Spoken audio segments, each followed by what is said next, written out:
सभी दोस्तों को जय हिंद, वंदे मातरम, राम राम। एसएससी जीडी 5 की नई भर्ती का फाइनल एग्जाम समाप्त हो चुका है और जैसे एग्जाम समाप्त हुआ उसके एक दिन के बाद लिंक जनरेट कर दिया गया एसएससी जीडी के आंसर की का। और जैसे लिंक जनरेट हुआ मैक्सिमम बच्चों ने व्हाट्सएप, इंस्टाग्राम, फेसबुक मुझे हर जगह कमेंट करना स्टार्ट कर दिया कि सौरभ भैया फाइनली आंसर का लिंक तो जनरेट हो चुका है, अब आंसर की कब से डाउनलोड होगा, अब की बार कट ऑफ क्या जाएगा, कौन सा सिर्फ हार्ड था, कौन सा सिर्फ इजी था, इसके बारे में डिटेल इन्फॉर्मेशन दीजिए।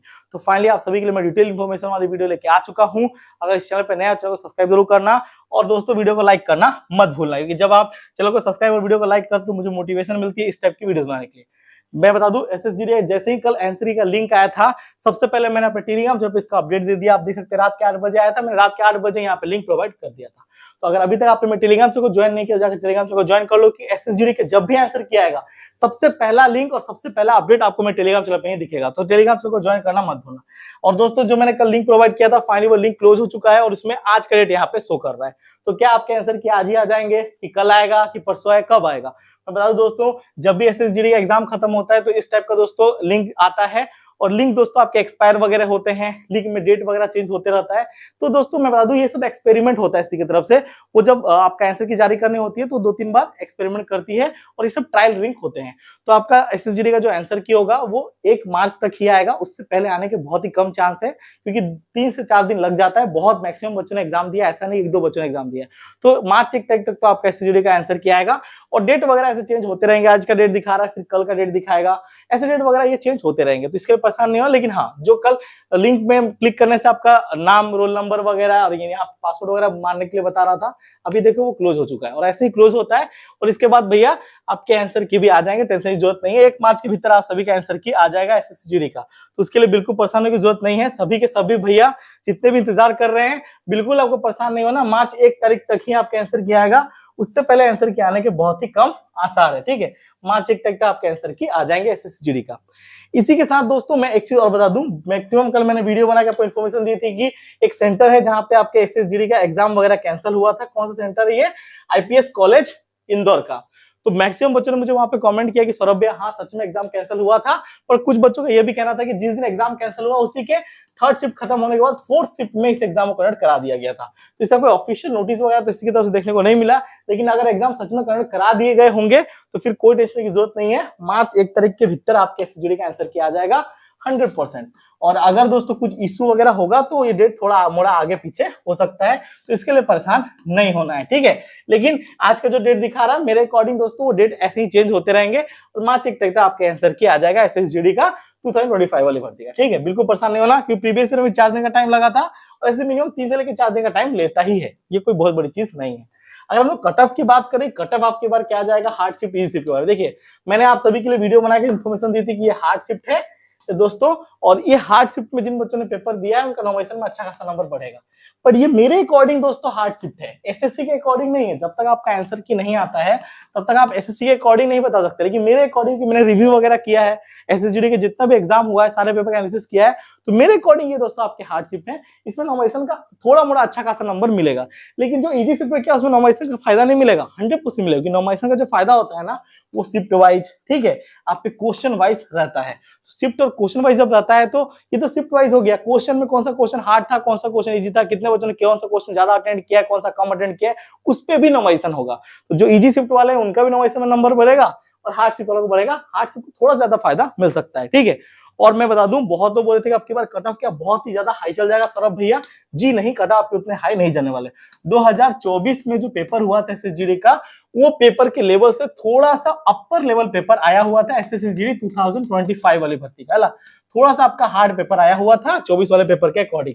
तो ये आपके इजी पेपर नहीं थे, ये हार्ड ही थे। ठीक है ना, 24 वाले पेपर के अकॉर्डिंग 25 वाला पेपर हार्ड था। 5 तारीख तक आपके पेपर जो आए थे वो नॉर्मल लेवल के आए थे।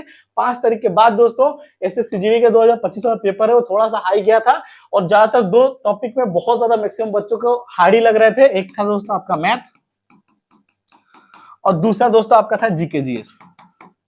इसने भैया पूरा झंडा गाड़ के रखा हुआ था एसएसजीडी की इस बार वाली भर्ती में, यही 2 पेपर आपके हार्ड आ रहे थे मैक्सिमम। ठीक है ना, 5 तारीख के बाद जितना भी एग्जाम हुआ है सभी में दोस्तों ये 2 चैप्टर का पूरा दबदबा था। इन दोनों का क्वेश्चन भी हार्ड आ रहा था और कितने शिफ्टों में मैक्सिमम हार्ड क्वेश्चन पूछा जाता है ये 2 टॉपिक से। तो अब की बार जीडी का जो कटअप की आप बात कर रहे हो तो मेरे अकॉर्डिंग अगर आप हिंदी वाले स्टेट से हो तो अगर आपने 120 नंबर रखा है, यू आर कैंडिडेट, सो आप फिजिकल की तैयारी में लग जाओ, कुछ भी सोचने की जरूरत नहीं है। और अगर दोस्तों आप आपके हिंदी वाले स्टेट से ही एससी, एसटी, ओबीसी, ठीक, ये सब कैटेगरी से हो, तो 110 नंबर भी आपने अगर रखा है तो आप फिजिकल तैयारी में लग जाओ, कोई दिक्कत नहीं। अभी नॉमिनेशन होना बाकी है, नॉमिनेशन में आप सभी के 5 से लेकर 10 नंबर तो बढ़ेंगे ही बढ़ेंगे, मैक्सिमम बच्चों के बढ़ने वाले हैं, तो फिजिकल में डेफिनेटली बुलाएगा।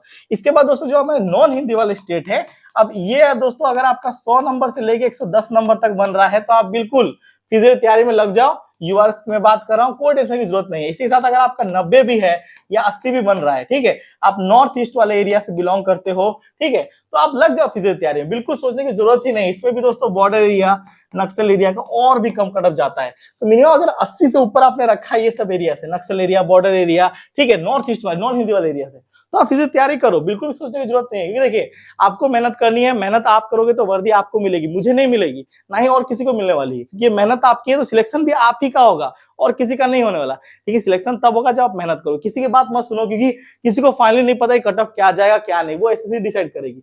लेकिन एक अंदाजा सब कुछ लगा सकते हैं, कोई भी टीचर हो, कितना बड़ा भी टीचर क्यों ना हो दोस्तों, उनको फाइनली नहीं पता होता क्या कट ऑफ जाएगा, कोई भी अंदाजा नहीं लगा सकता, लेकिन हाँ एक्सपेक्टेड है कि ये कट ऑफ जा सकते हैं।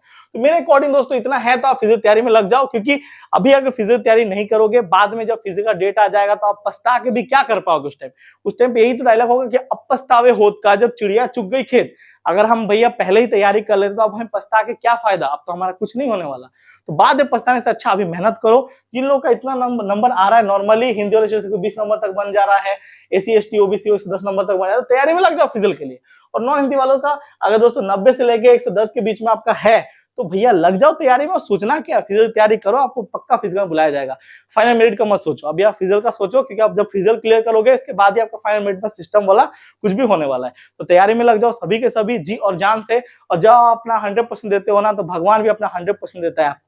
तो अपने आप तैयारी नहीं करोगे तो सिलेक्शन नहीं होगा, क्योंकि अगर वर्दी चाहिए तो मेहनत करनी पड़ेगी मेरी जान, क्योंकि आपकी तरह मैक्सिमम बच्चे तैयारी कर रहे हैं, बट सभी के बदल में वर्दी नहीं चढ़ रही, वर्दी सिर्फ उनके बदल में चढ़ रही है जो कि डेडिकेशन के साथ तैयारी कर रहे हैं और अपना 100% दे रहे हैं। तो मैं चाहता हूं कि आप सब अपना 100% दो, इस बार सभी के बदल में वर्दी चढ़े और सबके सब भैया भारत माता की फोर्स में जाके ज्वाइन हो, चाहे वो सीआरपीएफ, आईटीबीपी, बीएसएफ, एसएसएफ, कोई भी फोर्स हो। मेरे नजर में कोई भी फोर्स छोटा, कोई फोर्स बड़ा नहीं है, मेरे नजर में सारे के सारे फोर्स समान हैं, हर फोर्स अपनी जगह बेस्ट है। बीएसएफ बॉर्डर में है, सीआरपीएफ जंगल में है, सीआईएसएफ आपके जो भी आपके एयरपोर्ट वगैरह हो गया, स्टील प्लांट हो गया, वहां पे है, आईटीबीपी अपने इंडो तिब्बत बॉर्डर पे है। तो हर फोर्स अपनी अपनी जगह बेस्ट है, किसी फोर्स में भैया कोई भी कमी नहीं है। कमी हमारे अंदर है कि हम भैया नौकरी नहीं पा पाते और फिर ये फोर्स को गाली देते हैं। बिल्कुल भी किसी फोर्स को गाली मत देना, क्योंकि उस फोर्स के जो जवान है ना, वो अपना 100% देते हैं और नौकरी पाने तक मेहनत करते हैं और नौकरी पाने के बाद भी मेहनत करते हैं हमारे लिए। और वही दोस्तों आप लोग हो, इस बार आप सभी का वर्दी चढ़ने वाले आईटीबी, बीएसएफ, एसएसबी, एनएसजी की, क्योंकि आपने अपना 100% दिया और जी और जान से दिया है। जब आप अपना 100% देते हो, भगवान भी अपना 100% देता है आप सभी को। तो इस बार वर्दी आएगी और 100% आएगी। अपने ऊपर विश्वास कभी मत खोना, ये आपकी सबसे बड़ी ताकत है। दुनिया में तब तक आपको कोई नहीं हरा सकता जब तक आप खुद से हार ना मानो, और दुनिया में आपको सब कोई हरा सकता है जब आप खुद से हार जाओ। तो दोनों लोगों का तो काम है, आपको ताना मारेंगे, नीचा दिखाएंगे, लेकिन उस ताने और नीचापन के सोच से ऊपर उठना है और अपने आप को प्रूव करना है कि yes I am the best, I am the best, I am the best. और आप बेस्ट हो मेरी नजर में, तो बस इस बेस्टपन को अपनाना है और सिलेक्शन लेके दिखाना है। जय हिंद, जय भारत, लव यू मेरे सारे भाई को। सारी जानकारी दे दी है, कुछ भी डाउट रह गया हो, कमेंट सेक्शन खुला है, मुझे कमेंट कर देना। जय हिंद।